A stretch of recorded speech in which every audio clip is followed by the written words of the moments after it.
Well, way back in 1967, or maybe it was 66, who knows. Anyhow, I was really in bad shape. I was living in a tiny, tiny two-room house with almost no income. My big adventure was to go out and have one cup of coffee every night. And so to occupy time, I would start writing all kinds of stuff. And I had some friends who were musicians, so I wrote some songs. And every once in a while, one of them would stop by and we'd play a little music and I'd sing. And at some point, I got this thing they called a portable tape recorder of the time. It was about this wide and about that deep and about that high. And with two hands, you could carry it around. So anyhow, I had it sitting there, and one night I decided to sing and turned on the recorder, had this little tiny square microphone, and I sang into it. And oh, well, I guess we did this a couple of different nights. And I got it on this reel-to-reel tape that was on that machine, and a fragile, tiny little tape thing. And then I shut it off, and about that time I got a little bit better paying job. And of course, in the 60s, it was really an exciting time. There was a whole lot going on, and I wanted to get out of that house and be a part of it. And that's what I did. I had pretty well lost all interest in music for a good many years until I got around to what I'm doing now. But anyhow, that tape recorder stayed around for a while, and one day I finally sold it. But I hung on to that little reel, and then, it must have been 20, 25 years later. I was down in Centralia, and there was a guy there who recorded stuff, and he said, "Oh, you better let me record that little tape of yours on my tape, because they don't make that stuff anymore, but I've still got a way to play it." So he played it and put it on his tape, and then I carried that tape around for a whole bunch of years.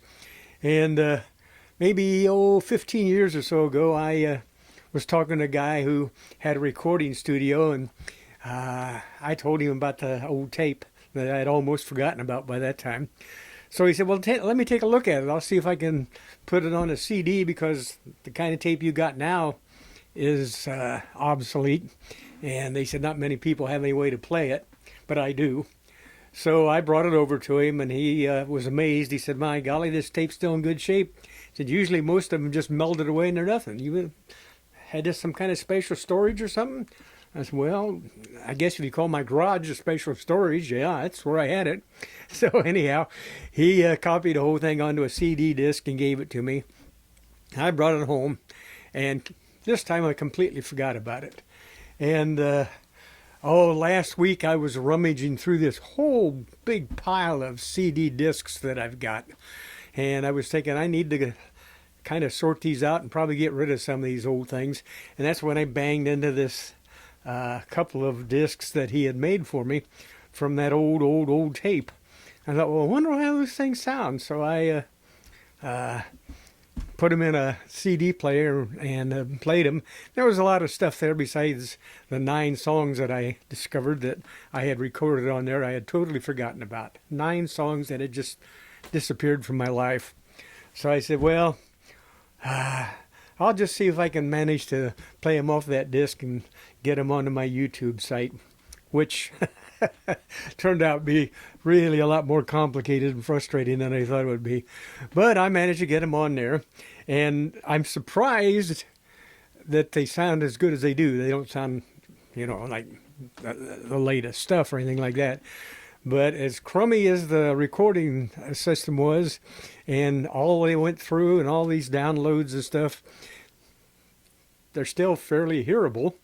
So that's what this particular playlist is, those 9 songs that I found that I had long since forgotten about.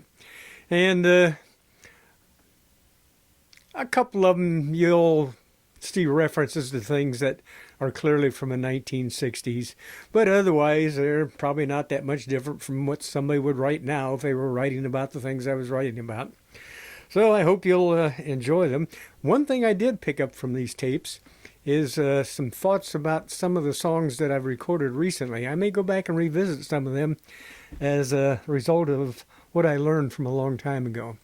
So I hope you'll enjoy these old things, and I don't know much more to say about them.